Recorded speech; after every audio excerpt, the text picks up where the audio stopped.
നമ്മുടെ ബോഡിയിലെ ഡാർക്ക് ആയിട്ടുള്ള ഏരിയാസ് എങ്ങനെയാണോ ഒന്ന് ലൈറ്റൻ ചെയ്യുക, അല്ലെങ്കിൽ അതൊക്കെ എങ്ങനെയാണോ ഒന്ന് ഫിക്സ് ചെയ്യുക. അതായത് ഫോർ എക്സാമ്പിൾ നമ്മുടെ അൺറാംസ്, പ്യൂബിക് ഏരിയാസ്, ഗ്രോയിൻ ഏരിയാസ്, ഇവിടത്തേക്ക് ഡാർക്ക്നെസ് എങ്ങനെയാണോ ഒന്ന് ലൈറ്റൻ ചെയ്യുക എന്നുള്ളതിനുള്ള ഒരു കിടിലം പോംവഴിയായിട്ടാണ് ഞാൻ ഇന്ന് വന്നേക്കുന്നത്. സോ ഈ ഒരു പ്രശ്നം ഫിക്സ് ചെയ്യാനുള്ള പോംവഴി എന്താണെന്ന് വെച്ച് കഴിഞ്ഞാൽ നമ്മുടെ ഈ തലയില്ലേ, തലച്ചോറ്, ഇതിനെ പറഞ്ഞ് പഠിപ്പിച്ചാൽ മതി. ഇതൊക്കെ മനുഷ്യ ശരീരത്തിൽ സർവ്വസാധാരണമാണ്, അഥവാ നോർമൽ ആയിട്ടുള്ള കാര്യമാണ്.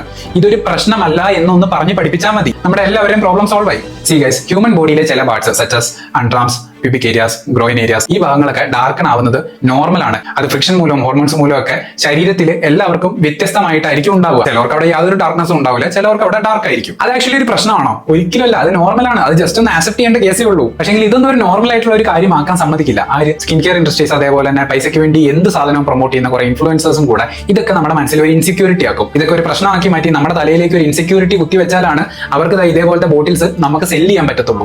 എന്ത് ചേഞ്ച് ഉണ്ടാവാനാ? നമ്മുടെ നോർമൽ ആയിട്ടുള്ള കാര്യത്തിൽ ഒരു ചേഞ്ചും വരാനില്ല. ഉള്ളത് പറയാലോ, ഞാനടക്കം ഇതൊക്കെ ഒരു പ്രശ്നമാണെന്നാണ് വിചാരിച്ചുകൊണ്ടിരുന്നത്. ബിക്കോസ് ഇവന്മാർ ഇതെല്ലാം ഒരു പ്രശ്നമായിട്ടാണ് നമ്മുടെ മനസ്സിൽ കുത്തിവെച്ചിരിക്കുന്നത്. പക്ഷേ ഇതൊരു പ്രശ്നമല്ല, അവന്മാരുടെ പൈസ ഉണ്ടാക്കാനുള്ള അടവാണെന്ന് ഞാനും ഇപ്പോഴാണ് മനസ്സിലാക്കിയത്. സോ ബ്യൂട്ടി ഇൻഡസ്ട്രീസും ഇൻഫ്ലുവൻസേഴ്സും ചേർന്ന് നമ്മുടെ തലയിൽ കുത്തിവെക്കാൻ നോക്കുന്ന ഹ്യൂമൻ ബോഡിക്ക് പോസിബിൾ അല്ലാത്ത ബ്യൂട്ടി സ്റ്റാൻഡേർഡ്സിൽ എന്റെ വീഡിയോ കാണുന്ന നിങ്ങളെങ്കിലും വീണ് പോകാതിരിക്കാനാണ് ഞാൻ ഈ വീഡിയോ ചെയ്യുന്നത്. സോ മാക്സിമം ഇത് എല്ലാവർക്കും ഷെയർ ചെയ്ത് അവരുടെ ഉടായ്പ ബ്യൂട്ടി സ്റ്റാൻഡേർഡ്സ് നമുക്ക് ബ്രേക്ക് ചെയ്യാം. അതിന്റെ കൂടെ തന്നെ പറയുകയാണ്, ഇൻസുലിൻ റെസിസ്റ്റൻസ് മൂലവും ഇൻഫെക്ഷൻസ് മൂലവും ഒക്കെ നമ്മുടെ ഈ പാർട്സ് ഡാർക്കൺ ആവുന്ന കേസുകളുണ്ട്. അതൊന്നും ഒരിക്കലും നോർമൽ അല്ല. അതിന് ഉറപ്പായിട്ടും നമ്മൾ മെഡിക്കൽ ട്രീറ്റ്മെന്റ് എടുക്കണം. അതൊന്നും അല്ലാത്ത കേസിൽ നോർമൽ ആയിട്ടുള്ളത് നോർമൽ ആയിട്ട് എടുക്കുക. ചില കാര്യങ്ങൾ ആക്സെപ്റ്റ് ചെയ്യേണ്ടത് നമ്മൾ ആക്സെപ്റ്റ് ചെയ്യുക. ഓക്കെ.